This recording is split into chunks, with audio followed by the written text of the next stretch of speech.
what is this effects track on the Syntakt? It has effects, but it also has triggers, drive, filter, LFO, and it has a sequencer that I can put triggers on. How the hell does this work? Hey everyone, SolarJ here. Today we're gonna understand in detail how these FX track work on the Syntakt. We're gonna go into 3 steps to really understand how it works. Let's go. So the first thing I want to show you is the routing, and that's the first step to understand the FX track. So I made this simple beat with some kick, hi-hat, drums, snare, and close hat.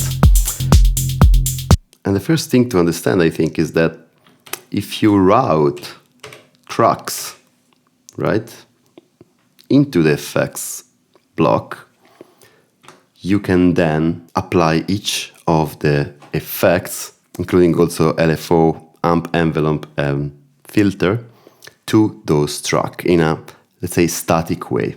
Let me show you what I mean.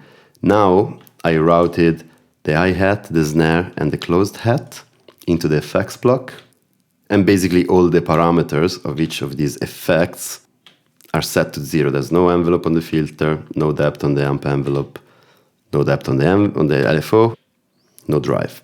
So now I can apply any of these blocks to the routed tracks only. So in this case, the hi-hat and the snare. I'll show you what I mean. You hear the delay is now applied only to the closed hat, the open hat, and the snare. Same thing, I can filter them out completely because I'm applying the filter only to those, right? And I can apply, for instance, an LFO to the amp of these 3 tracks only.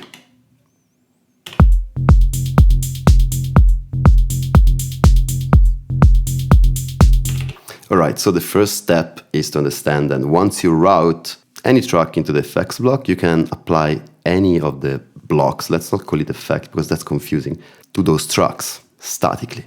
You can filter them out, you can apply an LFO, you can modify their sends for delay and reverb, and you can apply drive. Okay, so far so good, this is cool, but why the hell do we have a sequencer there, right? And that took me some time to understand, but it's actually really cool. Because, say you have your filter completely closed, right? There's no hi-hat or snare. But if I go into record mode while the FX track is selected, and I make sure that, let's for simplicity take only the filter trigger active. Now check what happens when I put some envelope.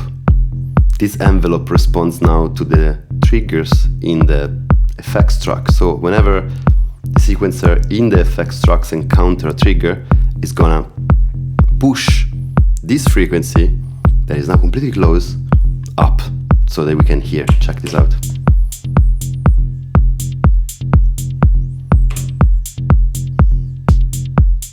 I can make it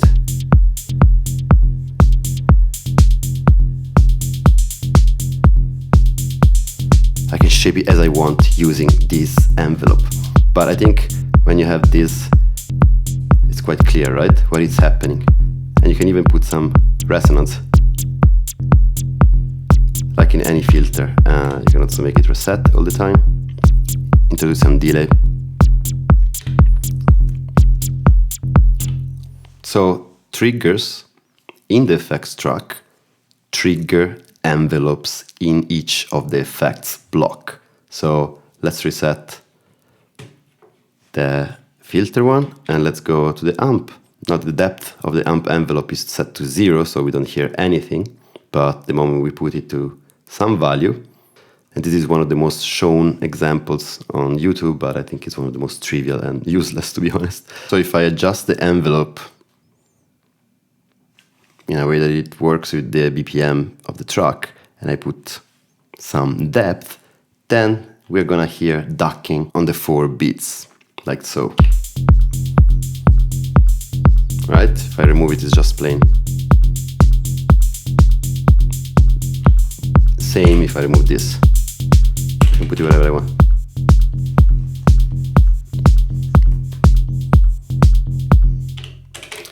And the same goes for the LFO, but it's a bit more subtle to show, so you can play around with it. But the concept is that whenever the sequencer in the FX track encounter a trigger, is gonna trigger the envelope, filter, amp, or even the LFO. And you have to select which triggers are active or inactive. Now for the third step, which in my opinion is the most mind-blowing and the one that opens up the most possibilities, let's activate another sound. We go out of the effects block and we put in track number 7, which is just like a stable, sustained kind of bass sound like this. Right? Now let's go to this again. We are routing now the snare and the 2 hats, and now we only want to route number 7. So we go then into the effects block. Nothing is really happening, right? Because everything is set to 0, but check for instance with the trigger envelope what happens. We do the same as before. We kind of filter it out, but we put a lot of envelope. So whenever it encounters triggers, it's gonna open it up. So far, nothing new. But the mind-blowing thing is that since this is a sequencer, and these are trigger as in a synth instrument outside of the FX block, in any of the synth track of the Syntakt, you can apply trigger conditions. So you can modify the way the envelope closes, right? You can make it close super fast or make it even slower or have it even more resonance. So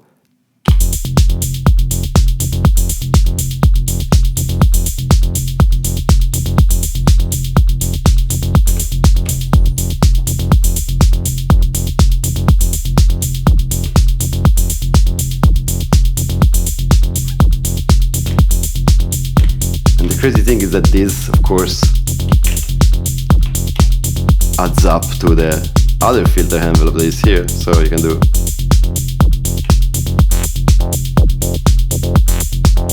while the filter envelope of the synth closes down, you can on top apply something from the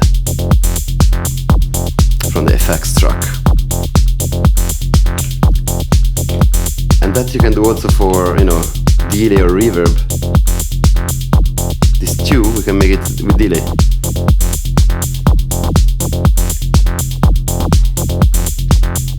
I don't know about you, but when I realized this, I was like, mind explosion. This is really cool because it's yet another way to customize our sound that can be combined with the normal trigger customization that you have on the synth page outside of the FX block. And as I said, the LFO is a bit more tricky to show. In many combinations, you don't really hear a clear effect, so I took it out of this video. But I invite you to explore that because it's really cool as well, given that you have 2 LFOs as well. And the LFO 2 can influence the LFO 1 speed and depth. So again, infinite number of possibilities, but to recap, the 3 essential steps to understand how the analog effects block works on the Syntakt are: first, routing. You need to route the tracks by pressing Funk and FX. And once something is routed into it, you can apply each of the blocks statically. Filter, LFO, amp envelope, and drive. The second part is the triggers. Whenever a trigger is encountered in the sequencer of the FX track, you can, if you select that to happen, trigger the envelope of the filter, or of the amplitude or the LFO. The third mind-blowing thing, which is kind of obvious, but I don't know, somehow I was not in that mindset when I start messing around with the FX blocks, is that since it's an electron sequencer, you can apply trigger conditions and you can put locks, parameter locks on each of these so that you can customize the way that the block in the FX block is applied to each trigger individually and combine it independently with the normal regular trigger condition on the synth. This brings me to the end of the first part of this video. I hope you guys now have a clearer understanding of how the FX track work on the Syntakt. And if you want to see some cool applications of what we just saw, check out the video somewhere here where I'm gonna show you 3 different ways to use the FX track for creative purposes. Thanks for watching. Don't forget to like and subscribe. Check my Patreon page. See you next time.